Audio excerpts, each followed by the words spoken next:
Ira set his sights on living in a big house in the French countryside. I've dreamt about it for years, and I know it's there. So, how will his dream match up with reality? Matthew, this is incredible.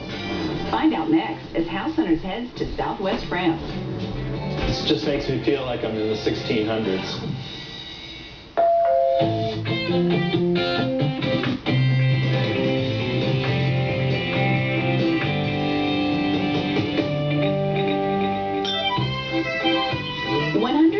Northeast of the city of Bordeaux is the Cognac region of France. World-renowned for its namesake grapes, the Cognac area is dotted with old country homes and lush vineyards that overlook the Charente River.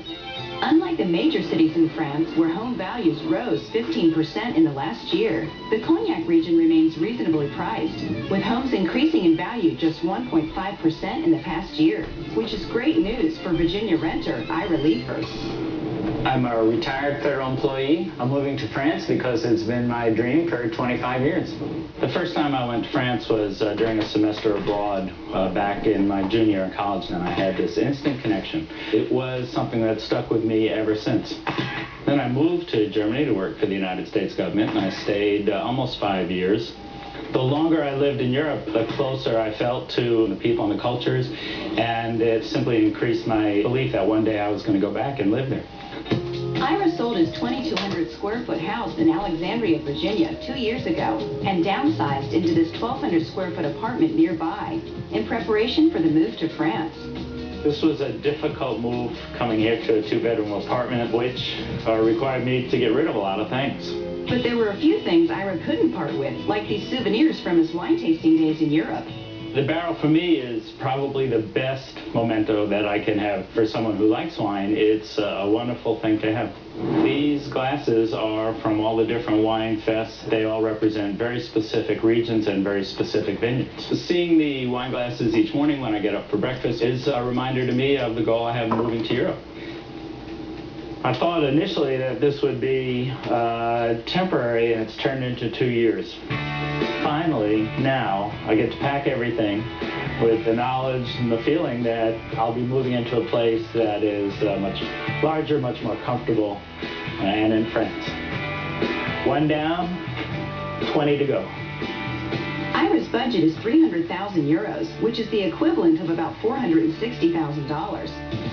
The kind of place I'm looking for is an old stone house. One of the things I've always liked is exposed beams. A couple of fireplaces would be great.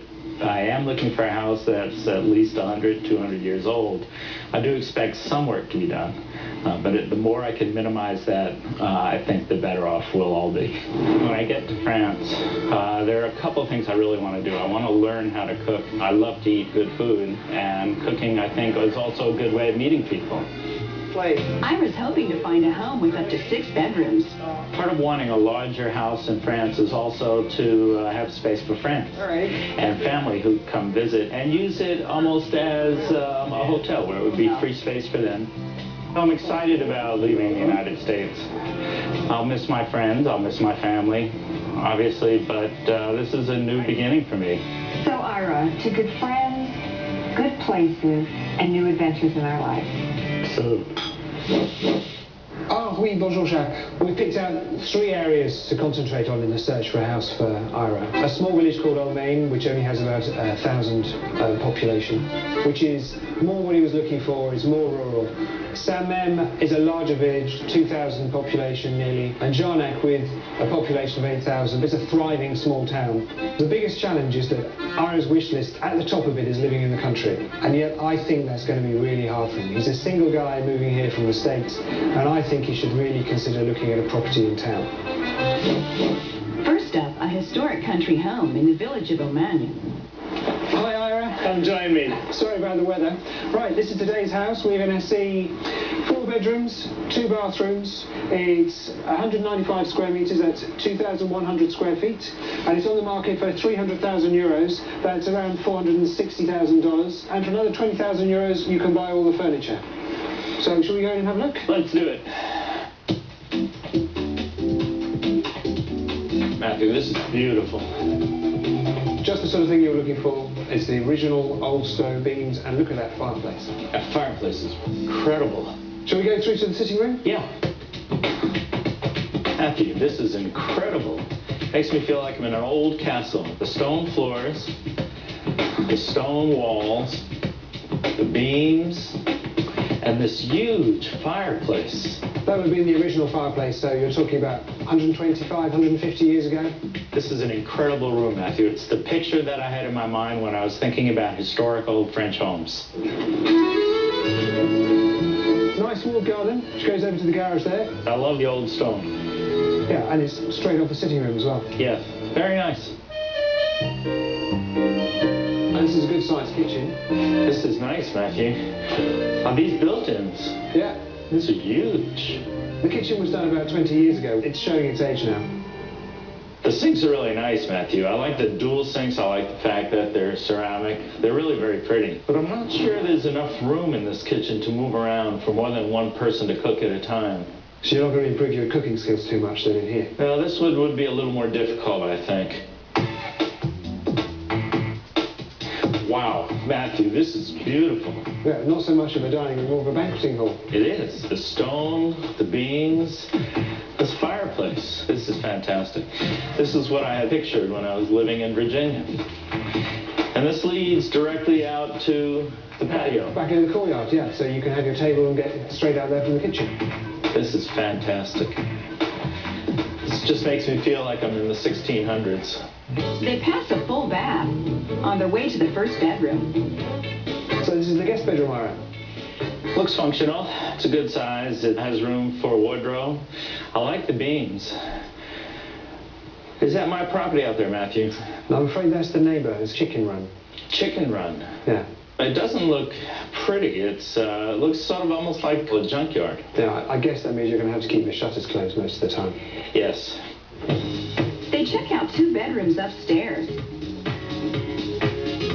before looking at the second bath.